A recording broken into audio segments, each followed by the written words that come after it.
Paris या Washington नहीं, इस बार यूरोप का स्ट्रैटेजिक फोकस क्वाइटली शिफ्ट हो रहा है न्यू दिल्ली की तरफ। फरवरी 2026 में फ्रेंच प्रेसिडेंट इमैनुअल मैक्रॉन की इंडिया विजिट हेडलाइंस में शायद उतनी लाउड नहीं थी, लेकिन पॉलिसी रूम्स में उस विजिट को एक स्ट्रैटेजिक इन्फ्लेक्शन पॉइंट की तरह देखा जा रहा है। Defence deals, arrow engine talks, missile co production, helicopter assembly lines, ये सब आइसोलेटेड एमओयूज नहीं हैं। ये सिग्नल है फ्रांस और इंडिया का पार्टनरशिप अब बायर सेलर रिलेशनशिप से निकलकर डिफेंस, इंडस्ट्रियल और स्ट्रैटेजिक कोलैबोरेशन फेज में एंटर कर रहा है। Saurabh Sharma, Unfiltered. Global Affairs. Real Analysis. सबसे पहले इवेंट स्पाइन समझते हैं। फरवरी 2026 में फ्रेंच प्रेसिडेंट इमैनुअल मैक्रॉन ने इंडिया विजिट की, जहां बायलैटरल समिट होल्ड हुआ। इस विजिट में 20+ एग्रीमेंट साइन हुए। डिफेंस, एरोस्पेस, टेक और एनर्जी कोऑपरेशन एक्सपैंड हुआ। पार्टनरशिप को एलिवेट करके special global strategic partnership label दिया गया। ये कोई रूटीन डिप्लोमेटिक विजिट नहीं था, ये इंस्टीट्यूशनल पार्टनरशिप अपग्रेड था। सबसे बड़ा डिफेंस हेडलाइन, इंडिया ने 114 additional Rafale fighter jets procurement process clear किया। इंपॉर्टेंट क्लैरिटी ये है कि डील फाइनल साइन नहीं हुई, अभी भी प्रोक्योरमेंट क्लियरेंस स्टेज पर है एंड नेगोशिएशंस ऑनगोइंग हैं, लेकिन जियोपॉलिटिकल सिग्नल क्लियर है। इंडिया अपनी एयर पावर मॉडर्नाइजेशन में फ्रांस को लॉन्ग टर्म प्लेटफॉर्म पार्टनर बना रहा है। ऑलरेडी इंडिया 36 रफाल्स ऑपरेट करता है, जो 2022 तक डिलीवर्ड हुई थी। अगर न्यू डील क्लोज होती है तो फ्रांस इंडिया के कॉम्बैट एविएशन इकोसिस्टम का एक कोर सप्लायर बन जाएगा। इस आउटरीच को आइसोलेटेड मत देखिए।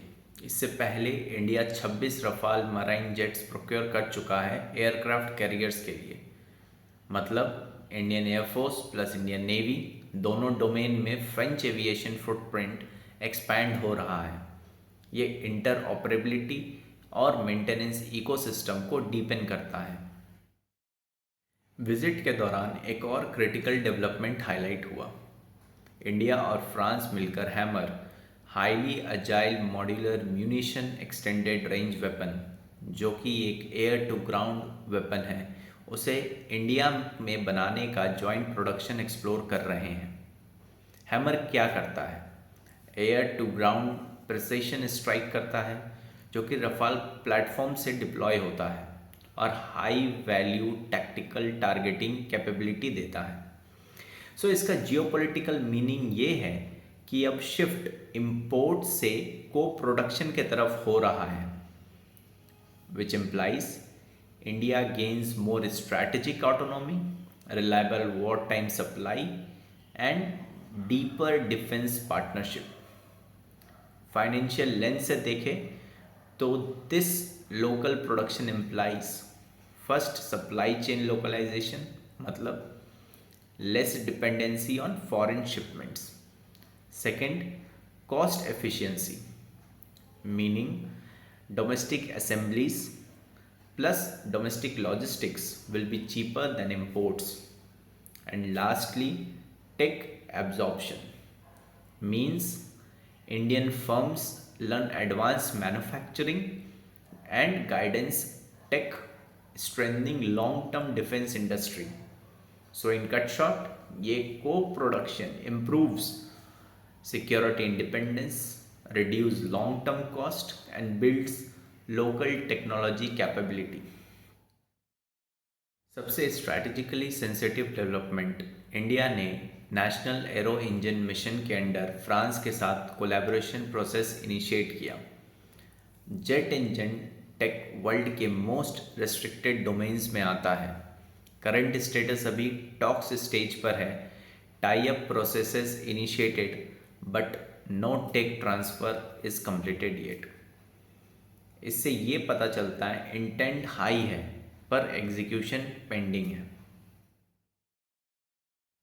एरोस्पेस इंडस्ट्रियल कोऑपरेशन का विजिबल आउटकम ये है कि टाटा एडवांस्ड सिस्टम्स लिमिटेड ने इंडिया का पहला private sector helicopter final assembly line for Airbus H-125 helicopters Vemagal Karnataka में इनॉग्रेट किया। इसका सिग्निफिकेंस पहला ये इंडिया का first private helicopter assembly ecosystem है। Second, high altitude helicopters production पर फोकस करेगा। थर्ड, ये इंडस्ट्रियल मैन्युफैक्चरिंग कैपेसिटी बिल्डअप करेगा। ये defence plus civilian dual use aviation infra build करता है। Recently India France annual defence dialogue 6th addition भी hold हुआ। डिस्कशन फोकस रहा joint weapons manufacturing, long term defence road maps and industrial cooperation scaling पर रहा। इससे partnership episodic नहीं, institutionalised दिख रही है। डिफेंस के बियॉन्ड भी कोऑपरेशन एजेंडा एक्सपैंड हुआ। Discussion domains civil nuclear energy, space collaboration, rare earth minerals and artificial intelligence भी रहा। इम्पॉर्टेंट क्लैरिटी ये है कि ये कोऑपरेशन इंटेंट एरियाज है, साइंड डिप्लॉयमेंट प्रोग्राम्स नहीं। इसका पहला सिग्नल है defence industrial deepening, Rafale expansion talks, missile co production, engine collaboration and helicopter assembly line, meaning France positioning as long-term defense industrial partner, not just exporter. Second, aerospace ecosystem integration.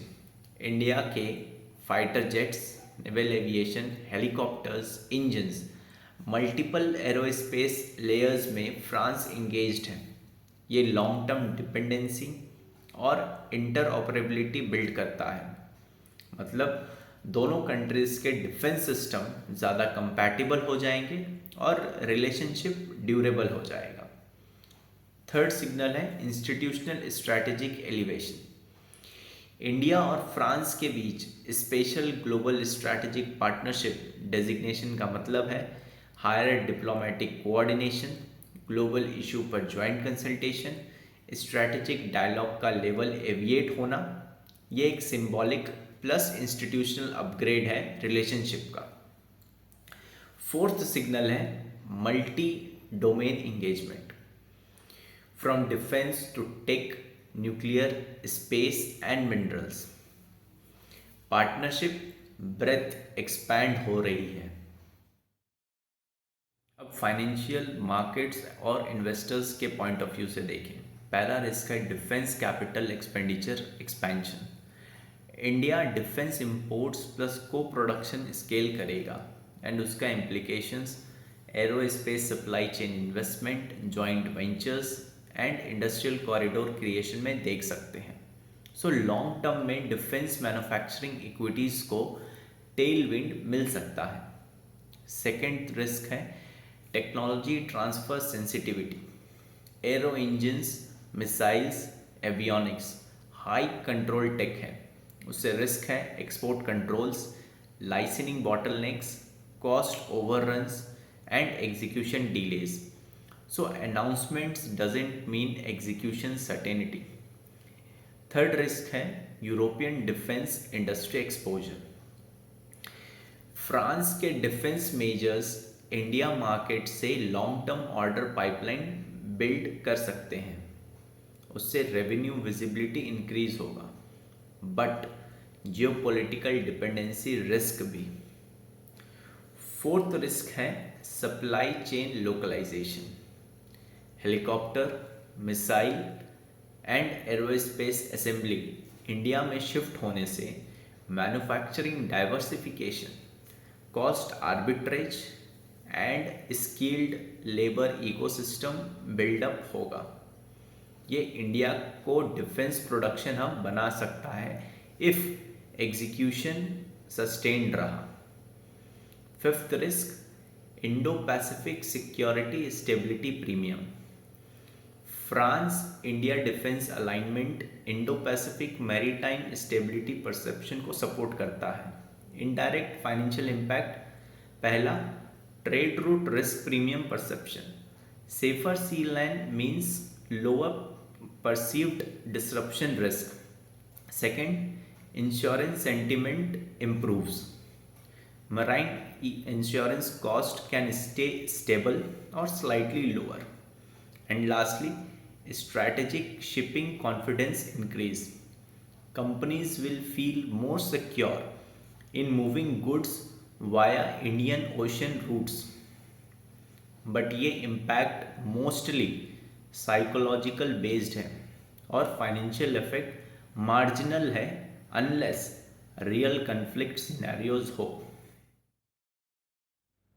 तो फरवरी 2026 bulletin का real take away क्या है? France और India एक नए treaty alliance में inter नहीं कर रहे हैं, लेकिन quietly systematically defence, aviation, missiles, engines, helicopters, tech sectors हर लेयर में स्ट्रैटेजिक डेप्थ बिल्ड कर रहे हैं। इस पार्टनरशिप का स्ट्रेंथ ऑप्टिक्स में नहीं, इंडस्ट्रियल, टेक्नोलॉजिकल और इंस्टीट्यूशनल इंटीग्रेशन में है और जियोपॉलिटिक्स में लॉन्ग टर्म पावर इक्वेशंस वहीं शेप करते हैं। अगर आपको ऐसे जियोपॉलिटिक्स ब्रेकडाउन्स पसंद है तो लाइक, शेयर और सब्सक्राइब ज़रूर करें। Thank you.